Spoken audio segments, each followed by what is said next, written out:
Assalamualaikum warahmatullahi wabarakatuh.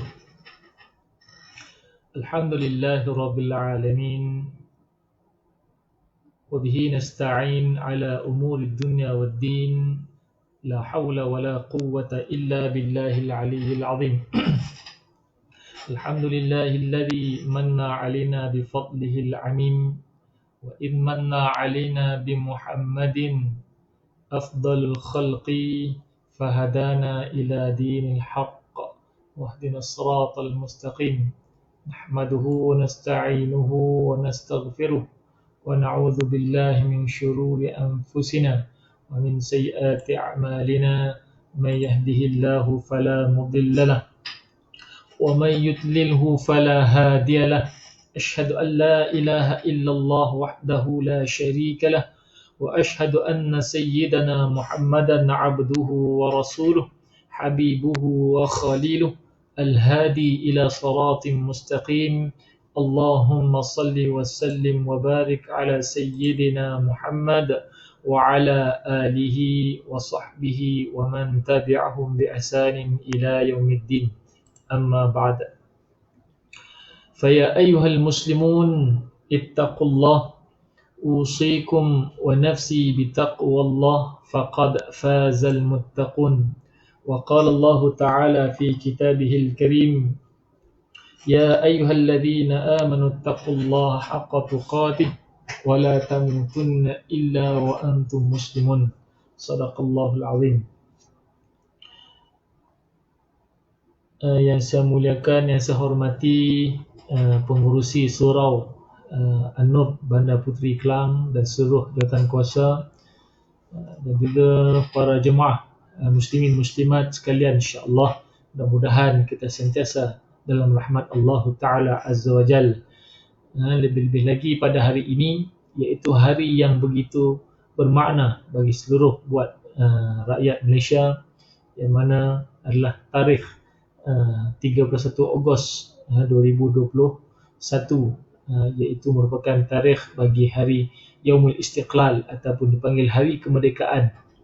Mudah-mudahan kita menjadi seorang hamba Allah yang merdeka. Maknanya merdeka itu bukan hanya dari sudut kita bebas daripada dijajah oleh mana-mana kaum ataupun satu golongan, tetapi kita juga adalah merdeka hatinya, yang mana kita ini bebas untuk menta'zimkan Allah Ta'ala, menta'budkan diri kepada Allah Ta'ala Azza wa Jal.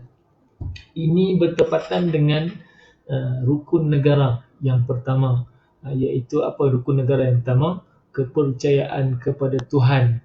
Yakni bila kita sebagai Muslim, kita orang Islam, sebagai satu watan, anak watan ataupun warga negara Malaysia ini, maka beriman kepada Allah Ta'ala Azza wa Jal itu adalah satu matlamat utama kita.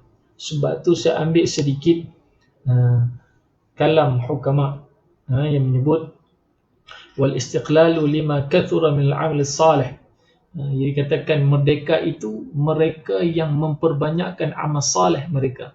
Maknanya bermula saat ini, maknanya kita bebas untuk melakukan amal salih yang banyak. Sebab itu bila orang yang melakukan sesuatu yang melanggari dari sudut kepercayaan agama, yakni Islam, maka mereka itu bukan seorang yang merdeka. Ataupun juga kita boleh katakan seorang yang tidak berjiwa rakyat sebenarnya, sebab dia telah melanggari rukun negara yang pertama, iaitu kepercayaan pada Tuhan, yakni beriman kepada Allah Ta'ala Azza wa Jal dengan sebenar-benar iman itu sebenarnya. Maka disebut oleh hukama, kata pada lima kasar min al-amal salih, fa idza fa'alu dhalika fahum mu'minun muhsinuna muttaquna 'abidun. Yakni mereka menjadilah seorang orang yang beriman, yang sentiasa memperbaiki, mengislahkan dirinya, kemudian menjadilah orang muttaqun, orang yang bertakwa, dan juga abidun, seorang hamba yang menta'budkan Allah, menta'zimkan Allah Ta'ala Azza wa Jalla.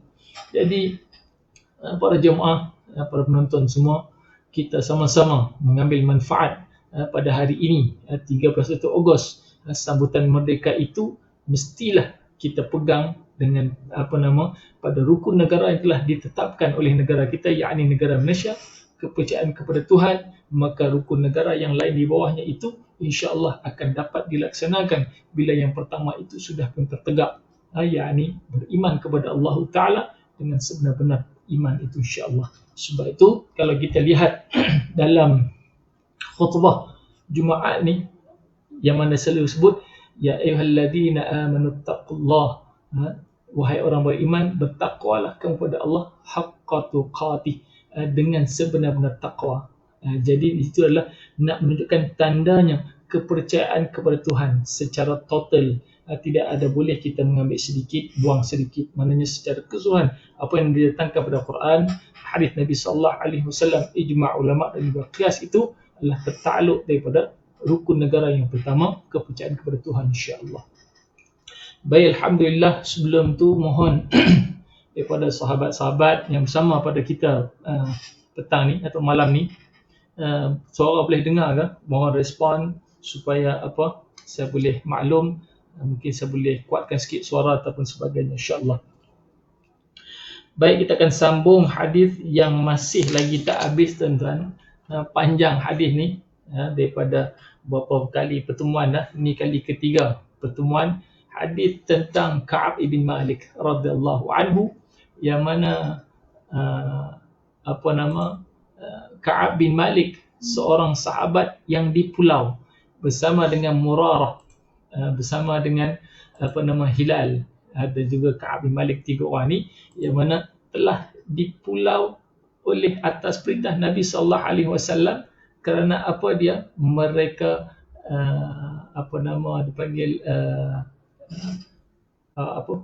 tidak pergi berperang turut sama dengan Nabi sallallahu alaihi wasallam dan para sahabat yang lain ke Tabuk pada waktu itu. Jadi bila mana disebut, kalau kita ingat balik cerita tu, tuan-tuan boleh rujuk kepada Facebook saya sendiri ataupun Facebook Surau An-Nur Bandar Puteri, ataupun di di saluran YouTube boleh rujuk kembali cerita daripada awal kisah Ka'ab bin Malik ini, bagaimana rentetan kisah yang mana Ka'ab ini dipulau oleh Nabi dan para sahabat. Maknanya marahnya Nabi bila dia telah mengaku bahawasanya dia tidak pergi berperang itu adalah kerana terganggu hatinya itu tadi. Terganggu hatinya disebabkan kebunnya sedang berbuah. Apalagi kemudian dia memiliki 2 kenderaan. Sebelum ni 1 kenderaan, dia ada 2 kenderaan pula waktu itu. Jadi banyak benda yang mengganggu hatinya, nak pergi ke tak pergi, nak pergi tak pergi. Jadi itu benda yang menjadi gangguan kepada Ka'ab bin Malik radhiyallahu anhu. Baik, kita sambung. Yang mana ketika dia mengaku di hadapan Nabi sallallahu alaihi wasallam, yang dia tidak Ka'ab bin Malik tidak pergi berperang itu, maka kata Nabi sallallahu alaihi wasallam, dia telah berkata benar. Qala Rasulullah sallallahu alaihi wasallam, amma hadha faqad sadaqa faqum hatta yaqdi Allahu fik. Kata Nabi sallallahu alaihi wasallam, apa kata Nabi? Nabi sebut, adapun engkau wahai Ka'ab, kata Nabi, engkau telah bercakap benar, dia kata. Lalu kemudian kata Nabi lagi, faqum, maka bangunlah, hatta yaqdi Allahu fik, maka tunggulah apakah yang akan Allah Taala tentukan untuk kau wahai Ka'ab bin Malik. Jadi maka wasar rijalun min Bani Salimah. Ini cerita ni dah lepas saya dah cerita dah kuasanya.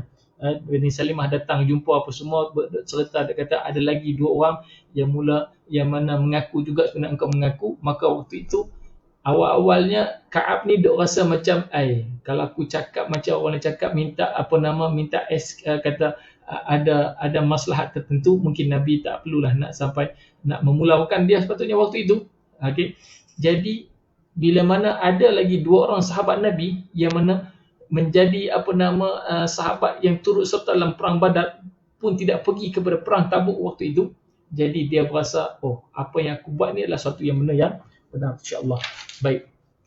Lalu disebut, sambung hadisnya, bila mana dikatakan telah dia berkata benar itu kepada Nabi sallallahu alaihi wasallam, qal, kata Ka'ab bin Malik, fajtanaban nas, maka semua orang tu menjauhkan diri daripada Ka'ab bin Malik dan ada 2 orang lagi tadi. Siapa dia? Murarah dan juga iaitu Hilal waktu itu.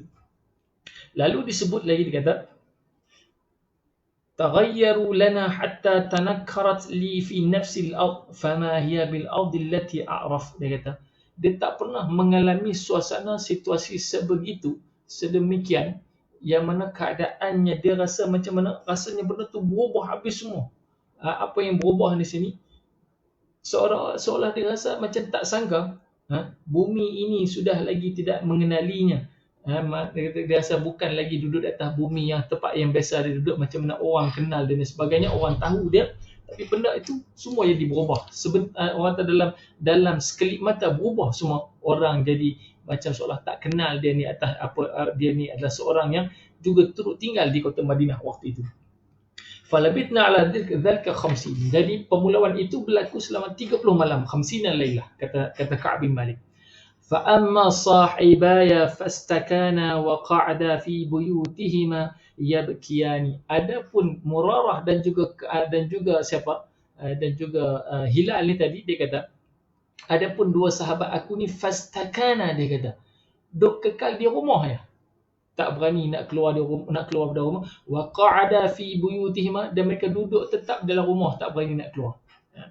Ya berkia ni, dan mereka menangis. Kata menangis tu mungkin boleh jadi tulu 50 lailah, boleh jadi sepanjang 50 malam tu duduk menangis, duduk mengenangkan nasib diri. Sebab apa aku pergi buat benda tu? Sepatutnya aku tak payahlah buat benda tu. Pergi perang Tabuk. Maknanya begitu, menyesalnya mereka itu. Wa amma ana, dia kata, adapun aku, kata Ka'ab bin Malik disebut, dia kata fakuntu asyabbal qaum, aku antara yang paling muda di kalangan tiga orang ni tadi, Murarah, Ka'ab dan juga Murarah, Hilal dan juga Ka'ab. Ka'ab ni dia kata, dia sendiri mengaku, dia kata ana fakuntu asyabba, aku yang paling muda sekali, dia kata. Lalu dia kata wa ajladahum fakuntu akhruju fa ashhadu as-salah ma'al muslimin. Jadi dia tak kisah, dia tak heran, dia keluar macam biasa, dia pergilah keluar macam biasa, kata sebab orang kata muda, jiwa kental, kuat lagi, biasa tu kata. Lalu fa ashhadu as-salata ma'al muslimin, dia masih lagi gunakan solat macam biasa bersama orang Islam yang lain. Wa atwafu fil aswaq, dia masih lagi berkeliaran di pasar, pergi pasar macam biasalah, tak ada masalah, maknanya hati tu masih kental. Kemudian wala yukallimuni ahadun, tak ada seorang pun cakap. Kalaulah kita yang diperlakukan begitu, saya rasa memang tak tahan lah. Kalau saya lah duduk di tempat saya ni, di Bandar Tasik Puteri ni, kalau orang semua dah tak mau layan kita sebab seorang macam kita ni ada satu orang tahu ada satu kesalahan yang besar kita buat, orang tak mau layan kita rasa memang kita akan pindah daripada tempat yang kita duduk ni sebenarnya. Tapi tengok Ka'ab bin Malik nak ceritanya, begitu orang kata tahan dirinya kerana Allah Ta'ala Azza wa Jalla, kerana cintanya pada baginda sallallahu alaihi wasallam, dia tetap terus sabar dalam menanti apakah sifat hukuman yang sepatutnya dikenakan ke atas dirinya itu. Lalu dia kata wa ati Rasulullah sallallahu alaihi wasallam, dan dia pun pergilah pada Nabi sallallahu alaihi wasallam, fa usallimu alaihi, dan dia pun pergilah bagi salam kat Nabi, wa huwa fi majlisihi ba'da salah, ketika mana dia bagi salam kat Nabi itu, jumpa Nabi sallallahu alaihi wasallam, dia nak bagi salam pada Nabi lepas solat tu. Nabi ada satu tempat yang Nabi akan duduk di situ, di Masjid An-Nabawi. Fa aqulu fi nafsi, hal harraka syafataihi bi raddi salam, waktu dia duduk katalah hati dia duduk tengok bibi Nabi ni, Nabi tak jawab salam dia. Nabi dia tak dengar pun, tapi dia duk perhatikan bibi Nabi tu, apakah Nabi ni jawab salam? Apakah Nabi jawab salam dia sebab dia bagi salam pada Nabi sallallahu alaihi wasallam? Amla, dia kata, ataupun tidak, dia kata. Thumma usalli qariban minhu, dan aku pun pergilah solat berdekatan dengan Nabi sallallahu alaihi wasallam, wa usariquhu an-nazar, sambil menengok Nabi sallallahu alaihi wasallam. Fa idza aqbaltu ala salati nazara ilayya, bila habis mayang tu Nabi berpaling menghadap kepada Ka'ab bin Malik itu, apa dia, dan tengok. Wa idzal tafattu nahwahu a'radu anni, dan aku tu dia pun duk tengok Nabi SAW, Nabi paling muka, Nabi tak tengok muka dia. Allahu Akbar, tuan-tuan yang rahmati Allah Ta'ala. Perasaan sahabat tu, bila Nabi SAW biasa duk tengok muka dia, senyum. Nabi ni suka orang yang seorang insan yang suka senyum pada orang. Tapi tiba-tiba hari itu, apa yang berlaku kepada Ka'ab bila dia tengok dia bagi salam Nabi, dia tak dengar Nabi jawab salam itu. Kemudian bila mana Nabi tengok muka dia dan dia lihat muka Nabi itu, Nabi berpaling mukanya daripada Ka'ab bin Malik. Itu satu ujian yang agak berat bagi Ka'ab bin Malik untuk menanggung sebab melihat keadaan apa yang diperlakukan Nabi terhadap dirinya itu. Lalu hatta idza tala alayya dhalika min jafwatil muslimin masyaitu hatta tasawwartu jidara ha'iti Abi Qatadah. Ini cerita dia pergi ke rumah Abu Qatadah pula. Jadi maknanya dia kata hatta idza tala alayya dhalik, maknanya berlangsunglah sebegitulah. Maknanya lamalah yang dilaluinya keadaan pemulawan itu, begitulah keadaannya. Nabi pun tak cakap dengan dia bagi salam kat Nabi pun dia tak dengar bunyi, tapi dia duduk perhati bibir Nabi tu bergerak sama ada Nabi tu jawab salam dia ke tak. Jadi akhirnya apa yang berlaku, satu hari dia kata masyaitu hatta tasawwartu jidara ha'id Abi Qatadah. Lalu dia pun sampailah di satu rumah, yang mana rumah itu adalah dimiliki oleh Abu Qatadah. Abu Qatadah ni, saya ambil sikit cerita dah. Abu Qatadah ni seorang dipanggil panglima tentera berkuda. Dan ada satu kisah khusus Abu Qatadah ini. Nanti kalau kita ada waktu, ada masa yang lain, kita akan cerita. Okay.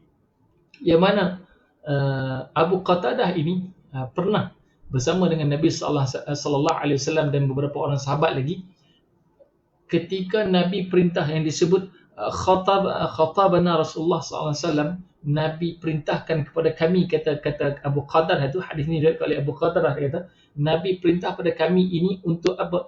Yang mana kata innakum tasiruna ashiyatakum wa lailatakum, yang mana kata Nabi kamu akan pergi keluar. Tasirun ni maknanya keluar bermusafir untuk apa? Dia kata ashiyatakum wa lailatakum, siang dan malam kamu akan berjalan untuk apa? Untuk mencari air.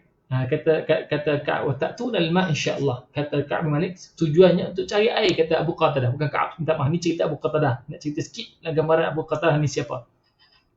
Jadi kata Abu Qatadah, ni peristiwa dia sendiri dengan Nabi sallallahu alaihi wasallam. Maknanya Abu Qatadah ni juga adalah antara sahabat Nabi yang hebat.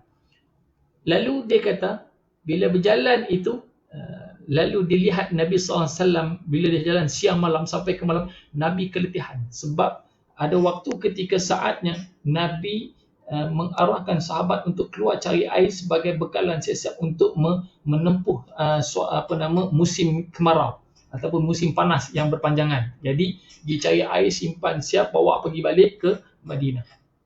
Lalu apa yang berlaku, kata Abu Qatadah dalam peristiwa dia sendiri, cerita peribadi dia dengan Nabi sallallahu alaihi wasallam, bila sampai dah tengah malam, dia kata disebut ibharul lail, sampailah kepada tengah malam itu, lalu dilihat Nabi sallallahu alaihi wasallam itu, dia kata Nabi mengantuk, wa ana ila janbi, aku pergi duduk tepi Nabi, kata Abu Qatadah.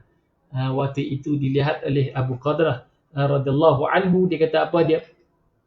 Fa na'asa Rasulullah sallallahu alaihi wasallam, Nabi mengantuk sangat. Bila kata Nabi mengantuk itu, lalu famala an rahilatih, Nabi ni duduk atas kenderaan Nabi ni, tak tahulah kuda ke unta ke, Nabi nak terjatuh, famala an rahilatih. Lalu kata Abu Qatadah, dia kata fa'ataituhu fada'amtuhu, aku pergikan Nabi, fada'amtuhu, aku pun tolak badan Nabi, dia kata aku tolak badan Nabi sallallahu alaihi wasallam, dia kata fada'amtuhu min ghairi an uqizahu hatta tadala ala rahilatih, maknanya ditolak pelan-pelan Nabi ni tanpa mengejutkan Nabi sallallahu alaihi wasallam, dan Nabi duduk dalam keadaan kembali stabil di atas kenderaannya.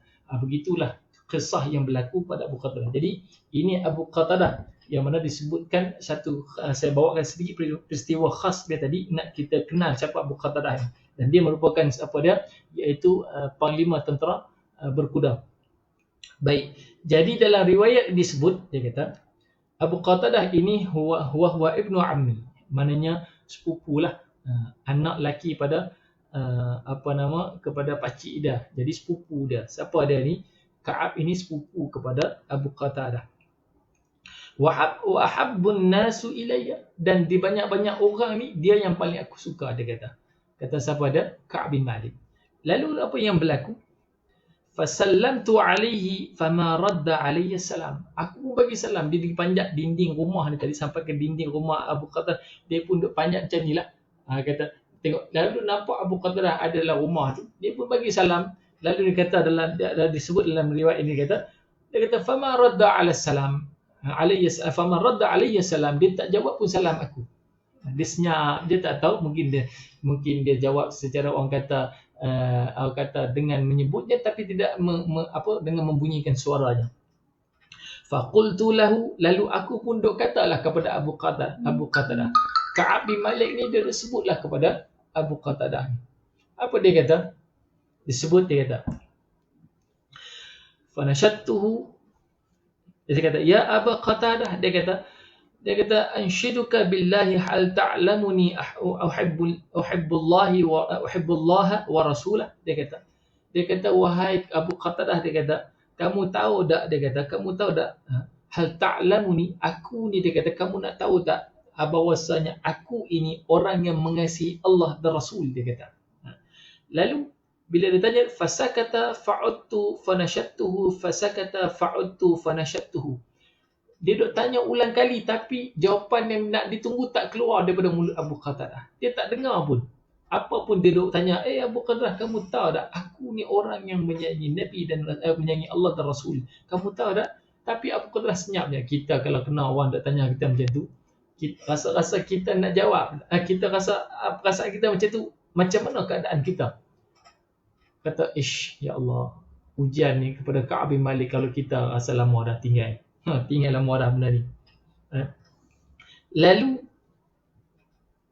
dia kata lagi, bila dia sebut dia ulang-ulang kali, maka akhirnya jawab juga Abu Qatadah. Cuma Abu Qatadah jawab pendek je. Dia kata, faqala Abu Qatadah, Allahu wa rasuluhu a'lam. Tu je dia jawab. Allah dan Rasul lebih mengetahui. Lepas tu tak cakap banyak lebih dah.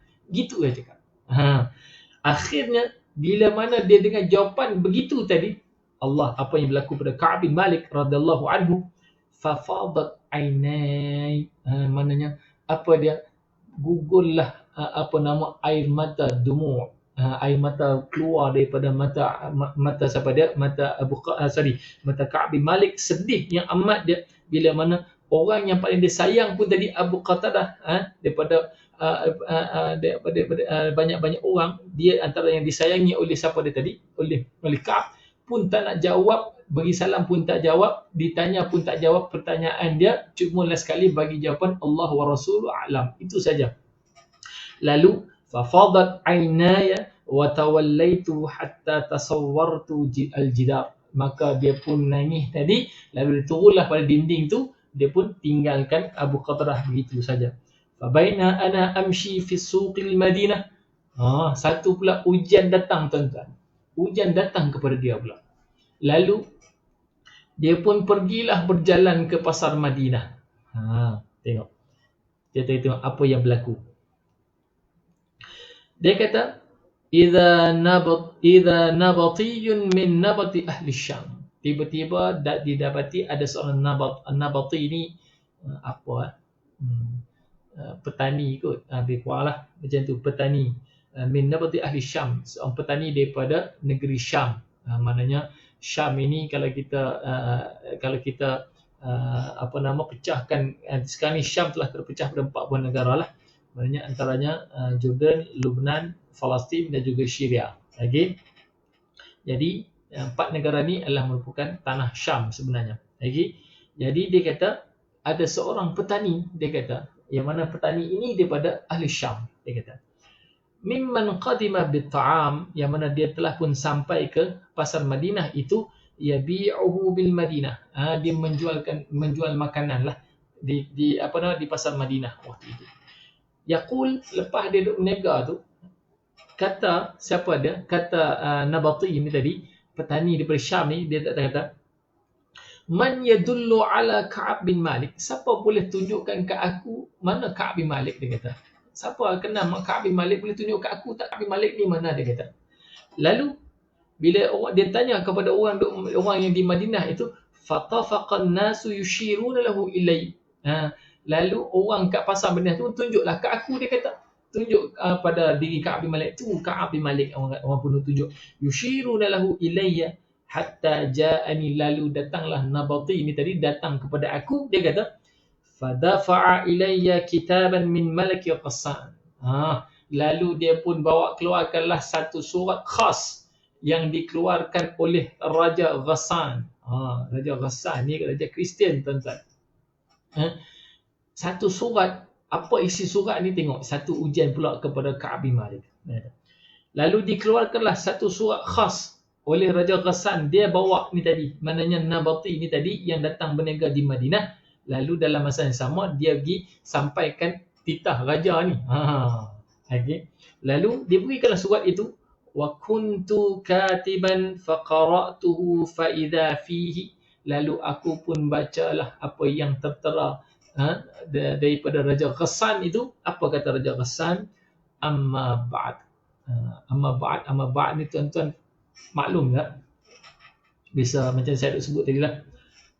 Kita biasa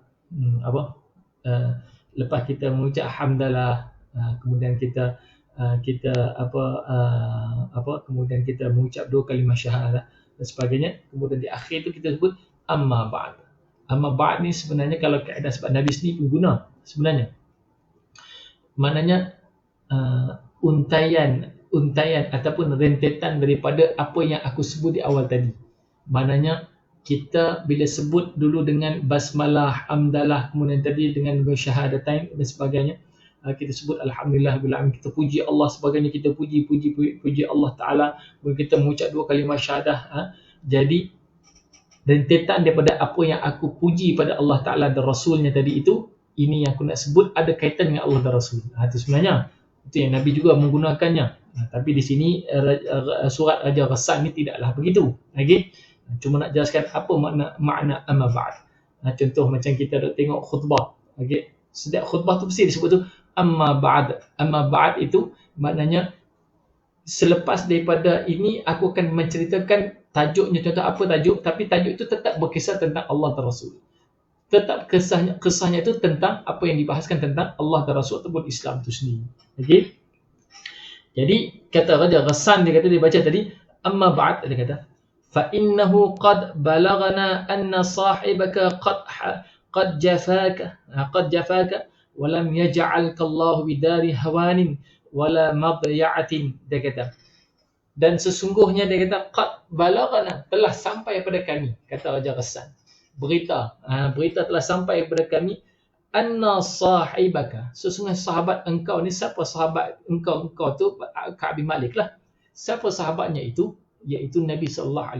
Maknanya kata Raja Ghassan, sesungguhnya Muhammad itu, dia kata, Muhammad sahabat engkau itu, qad jafaka, telah memulau. Jafa ni cabut, maknanya pulau lah tu. Okay? Maka sungguh telah memulaukan engkau, wahai siapa dia? Wahai Ka'ab bin Malik, dia kata. Lalu sebut lagi, walam yaj'alkallahu bidarin hawani. Dia pun nak ambil hati. Ni Raja Kristian ni tadi cuba untuk nak pujuk siapa pula? Nak pujuk Ka'ab bin Malik. Dia kata, adapun engkau tidak layaknya sepatutnya yang mana Allah menjadikan engkau itu tinggal di mana satu tempat bidari hawanin, tempat yang begitu hina untuk engkau, dia kata. Tak layak engkau duduk di tempat di tanah yang hina ini. Mana kau sepatutnya pindah tempat lain, begitu. Okey. Wala madhi'atin, dan tidak pula sepatutnya engkau duduk di tempat yang menyempitkan diri engkau. Mana sempitlah, walaupun bumi tempat tu luas je pun sebenarnya, tetapi jiwa jadi tertekan. Mana di situ, dan jadi tertekan Ka'ab bin Malik. Jadi Raja Ghassan ni pujuk Ka'ab bin Malik ni pindah. Jadi bila dia kata falhaq bina nuwasik, dia kata marilah pindah ke sini, dia kata akan diberilah apa-apa saja yang dikehendaki. Raja Ghassan akan bagi pada Ka'ab bin Malik ni. Allahu Akbar. Ni ujian ni kita, tuan-tuan. Bila dalam keadaan begitu, ini kita nak ambil iktibar. Cerita yang kita boleh ambil sebagai pengajaran. Orang susah, kan? Orang susah. Contoh, Kita selalu pada hari ni duk banding contoh bila kita tak dapat bantuan, contoh tiba-tiba mari kalau bantuan daripada orang kafir itu tak ada masalah lagi, dia nak bagi sedekah kita. Tapi kalau bantuan berbentuk daripada mengajak kita untuk menukar agama sebagai contoh, ataupun mengajak kita untuk tidak mentaati Allah dan Rasul lagi, kalau kena kat kita lah hari ni macam mana yang dialami oleh Ka'ab bin Malik, kita sendiri pun rasa, ya Allah, aku pun tak tahu lagi apakah aku boleh tahan ke tak. Bayangkan 50 malam tuan-tuan, 50 malam, 50 hari lah senang kata. Ka'ab bin Malik melalui satu proses yang mana begitu, orang kata lama, bila pergi jumpa Nabi, orang tak nak senyum, sahabat tak nak senyum. Tuan-tuan tak rasa boleh jadi gila kita kalau tengok orang duk tengok kita, orang ni tak mau bagi salat. Padahal orang ni kenal kita lama dah. Orang ni duk berkawan dengan kita lama dah. Orang ni duk biasa menyembang kita biasa dah.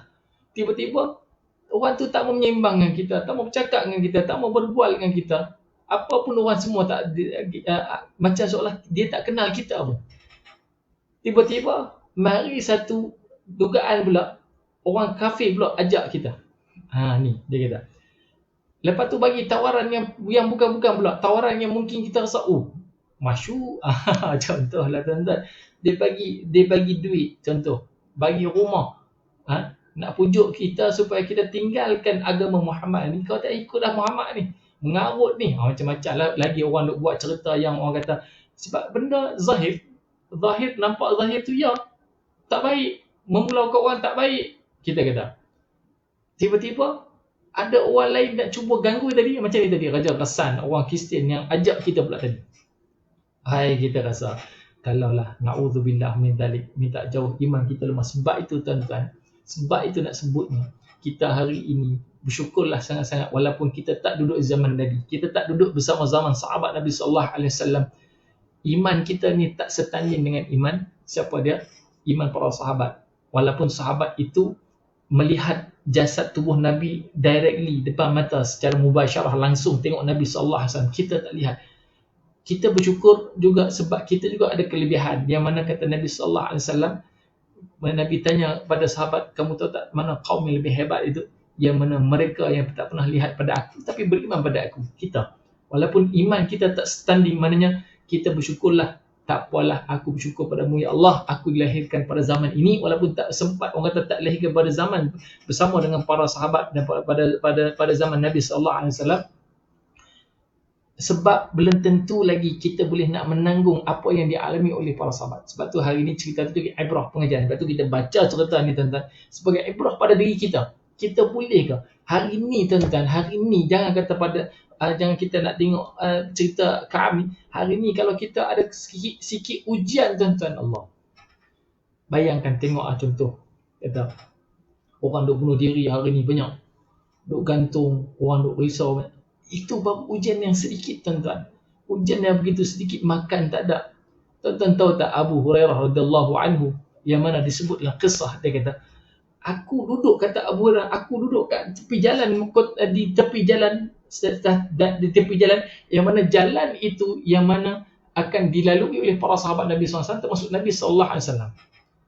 Sambil dia duduk tepi jalan itu, dia pegang perut, kata Abu Hurairah.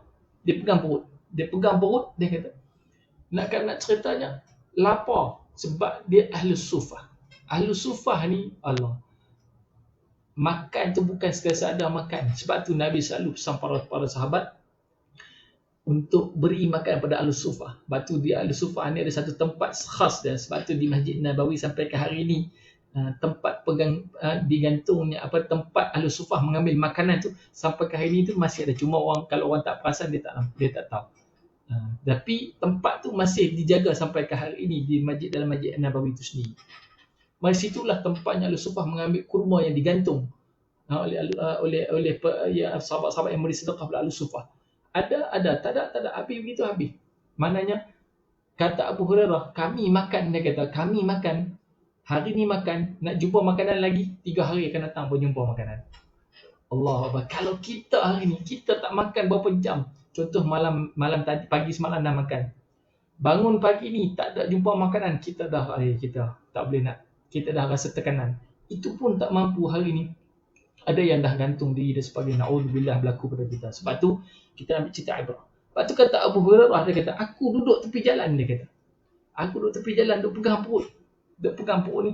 Sampai saya akan dia tunduk begini. Dalam riwayat hadis tersebut, dia tunduk badannya macam ni. Nak ceritanya, nak menahan lapar yang sangat waktu itu. Lalu, tiba-tiba Abu Bakar As-Siddiq radhiyallahu anhu nak cerita, ambil ibrah cerita Ka'ab, tapi ambil cerita sikit kepada Abu Hurairah ni. Kita nak cerita. Lalu apa yang berlaku? Bila dia Abu Bakar berlalu tadi, dia pun tahan. Tengok, tahannya siapa dia? Abu Hurairah tahan tu, dia tak kata pun, dia tak kata macam mana. Dia kata, Abu Bakar, aku lapar, ada makanan sikit tak boleh tak bagi? Tak. Ini dalam bab ta'afuf, menahan diri. Sebab tu dia meminta itu pun boleh juga, tidak ada masalah.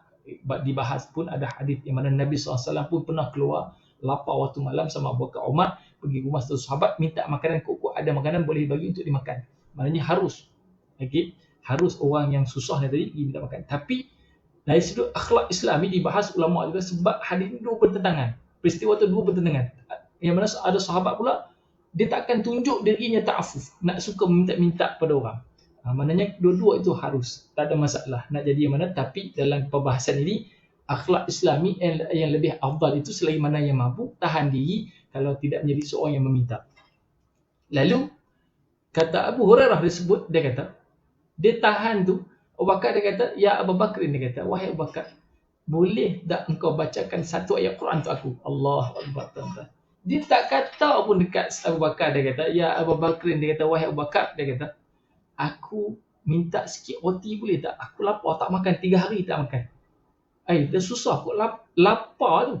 Tapi tak keluar pada mulut Abu Hurairah. Dia hanya minta, ya Abu Bakar, dia kata, boleh tak engkau bacakan satu ayat Quran dekat aku? Dia kata, maka aku nak dengar. Apa tujuan dia? Tujuan dia bukan nak dengar ayat Quran tu semata-mata. Jadi dia minta begitu. Dalam hadis sebut diterangkan, kalau diminta Abu Bakar baca Al-Quran, paling kuat Abu Bakar kata, jomlah aku baca main rumah aku, sambil-sambil aku baca ayat Al-Quran tu, boleh aku bagi kau makan, dihidangkan makanan. Begitulah yang Abu Hurairah akan beranggapan begitu sepatutnya. Tapi kata Abu Hurairah, dia pun baca ayat Quran tu, lepas dia baca dia pun berlalu, tak bagi makan. Dan hadis ni ada dibahas secara panjang, kalau tuan-tuan tengoklah. Okay, hadis ni sahih, riwayat Bukhari dan juga Muslim, muttafaqun alaih. Lalu Umar pula sama juga, dia pun tahan. Ya Umar, dia kata, boleh tak baca ayat Quran kat aku? Dia tak sebut pun, kata, wahai Umar, kata, bagilah aku makanan. Kalau boleh minta tu direct begitu, tak apa. Tapi dia tak buat. Sebab tu ditahan. Sama juga kata, ya Umar, boleh tak kau baca ayat Quran kat aku? Dia kata, sepatutnya dia bertujuan dia tadi, bila minta baca ayat Quran, Umar bawa lah, dia pergi rumah ke mana, lepas tu sambil tu dihidanglah makanan. Begitu maksud dia. Tapi Umar hanya baca ayat Quran sahaja, kemudian berlalu. Dibahas oleh ulama, apakah Umar tidak tahu bahawa Abu Hurairah dalam keadaan lapar? Kata ulama, tahu. Sebenarnya Abu Bakar, Umar tahu Abu Hurairah tu lapar. Sedangkan syarah hadis disebut, Abu Bakar dan Umar sendiri tidak ada makanan untuk diberikan pada Abu Hurairah. Itu bahas. Sebab tu kita kena faham keadaan lepas apa nama hadis ni. Sebab tu telah disyarah oleh para ulama, boleh lihat di situ. Okey. Kemudian baru Nabi lalu. Nabi nampak siapa dia? Abu Hurairah tu lapar. Tu yang dibawanya Abu Hurairah, saya pendekkan cerita, dibawa ke rumah, bagikan susu. Tapi sebelum bagi tu, Nabi suruh Abu Hurairah pergi ke Masjid Nabawi, kau panggil semua ahli sufah datang rumah aku. Hadis tu panjang, tuan-tuan, cerita dia. Jadi Abu Hurairah pun rasa, alamak, tengok susu ada fil qadah. Mana qadah ni mangkuk. Okay? Jadi Abu Hurairah kata hati, Allah, Nabi suruh panggil ahli sufah pula. Air susu tu banyak ni ya, sikit je pun, semangkuk ni pun. Tiba-tiba Nabi, tu dah cerita tu panjang, tuan-tuan. Hadis tu panjang. Jadi nak ceritanya, kita kalau diuji begitu, Allahu Akbar, Abu Hurairah boleh tahan 3 hari lapar. Nak cerita tekanan sahabat lalu ini, takkan sama kita, kalau kita diuji tekanan ini pada diri kita, tuan-tuan, kita mungkin rebah, tuan-tuan. Ini kata tadi, Ka'ab bin Malik diuji oleh Allah Ta'ala. Saya buat satu kisah lagi, tuan-tuan, supaya kita ni alert keadaan tekanan-tekanan ni. Okay. Kisah siapa dia? Ummu Sulaim. Ummu Sulaim ni seorang yang diuji oleh Allah Ta'ala, yang mana suami dia Malik. Malik ni bapa pada Anas. Lepas tu Anas bin Malik radhiyallahu anhu. Okay. Dan dia ada bapa tiri dia. Bapa tiri dia iaitu Abu Talhah. Lepas dia, mak dia kahwin barulah. Lepas ayahnya meninggal, Malik, ayahnya bernama Malik tu meninggal, maknya kahwin baru. Tapi nak ceritanya, tuan-tuan, cerita lebih kurang sama macam Ka'ab bin Malik ni diuji. Ummu Sulaim ni nama dia Rumaisa binti Milhan. Okey. Rumaisa. Siapa yang ada anak perempuan, kokok nak bagi nama Ummu Sulaim, silakan. Sebab tu Ummu Sulaim ni satu nama yang begitu hebat. Okey. Dipanggil, orang kata, yang menjaga maruah dirinya daripada digadai agamanya, digadai oleh kerana harta benda yang begitu dahsyat yang ditawarkan oleh Abu Talha. Dikatakan, sebutnya, tuan-tuan, dalam hadis sebut Ummu Sulaim ni sebagai malihatul ain. Malihatul ain ni maknanya mata yang cantik. Macam mana tak tahu, bulat besar ke, mata yang cantik, dan rupa parahnya memang cantik. Mana dikatakan mak Anas ni, Rumaisa ni, memang begitu cantik parah rupanya tu. Wazan ke ni? Ya, saya tengok jam dah. Wazan pukul berapa? Kita berhenti sekejap je.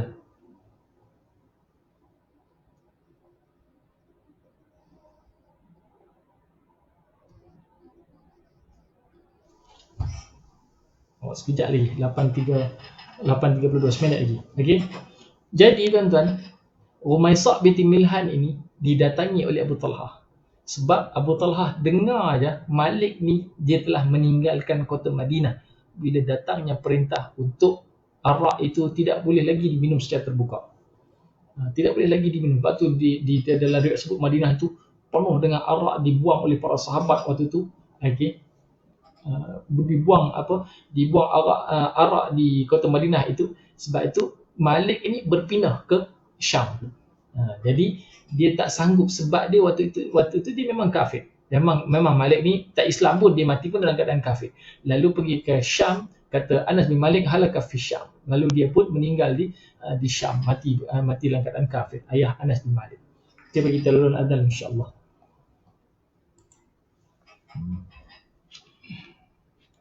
Kita berhenti sekejap.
لا إله إلا الله محمد رسول الله اللهم رب هذه الدعوة التامة الصلاة القائمة آت سيدنا محمد الوسيلة والفضيلة والشرف والدرجة العالية الرفيعة وبعث مقام محمود الذي وعده إنك لا تخلف الميعاد.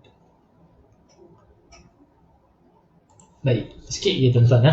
Nanti kita sambung tengok hadis ni pun panjang tak habis, kita nak bagi faham keadaan Ka'ab ni, kita ambil cerita hak sahabat lain pula melalui peristiwa yang lebih kurang sama. Baik. Rumaisah binti Milhan ini tadi ataupun gelaran dia dipanggil Ummu Sulaim. Okey. Lalu bila Malik ni meninggal dunia, kata Anas ni anak dia, Anas bin Malik ni sebut ayah dia meninggal fahalaka hunak. Dia pun meninggal di Syam waktu itu. Lalu dia kata fa khataba Abu Talhah Sulaim. Orang berebut malihatul ain, mata yang begitu cantik, paras rupa yang begitu indah, orang nak berebut-rebut nak kepada siapa dia? Nak kepada Sulaim, berebut. Jadi Abu Talhah ni tuan-tuan, perempuan sidang penonton sekalian, seorang sahabat waktu ni dia belum Islam lagi. Seorang sahabat yang kaya. Belum Islam, dia memang kaya dah. Waktu dia kafir tu memang kaya-kaya dah. Duit banyak. Lalu apa yang berlaku? Disebut dalam riwayat yang dikata Anas bin Malik radhiyallahu anhu, sebab cerita ni Anas ni yang cerita. Siapa dia? Anak kepada Ummu Sulaim sini cerita. Lalu dia kata, bila Abu Talhah datang, dia kata, datang kepada mak dia melamar. Fa khataba. Dia pun melamar Ummu Sulaim nak jadikan isteri dia. Lalu katanya fakallamaha fi dhalik, dia pun sebutlah, dia kata dekat siapa nama Ummu Sulaim ni, dia nak jadikan Ummu Sulaim isteri dia ataupun Rumaisah binti Milhan. Tuan-tuan jangan keliru, Ummu Sulaim tu gelaran, nama sebenarnya Rumaisah binti Milhan.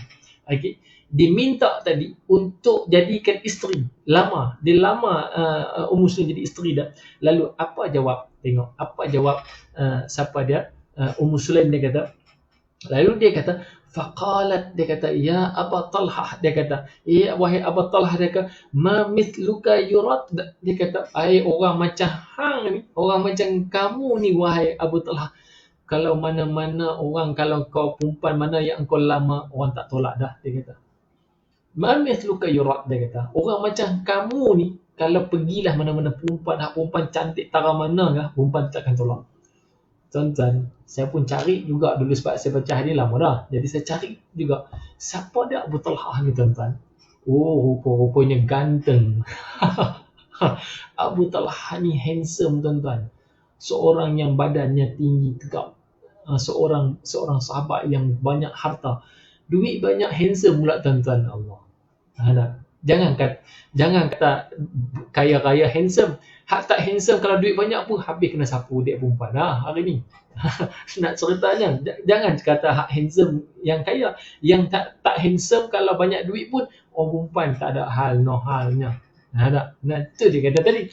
Dia kata ya Aba Talhah, dia kata rajulun mithluka ma yurad, dia kata lelaki macam hang ni, dia kata orang perempuan takkan tolaknya, dia kata. Tapi Ummu Sulaim lain, berbeza. Dia kata walakinnaka mru'un, dia kata kafirun, dia kata tapi engkau ini kafir, dia kata engkau ni kafir, tak boleh. Tengok maknanya apa dia,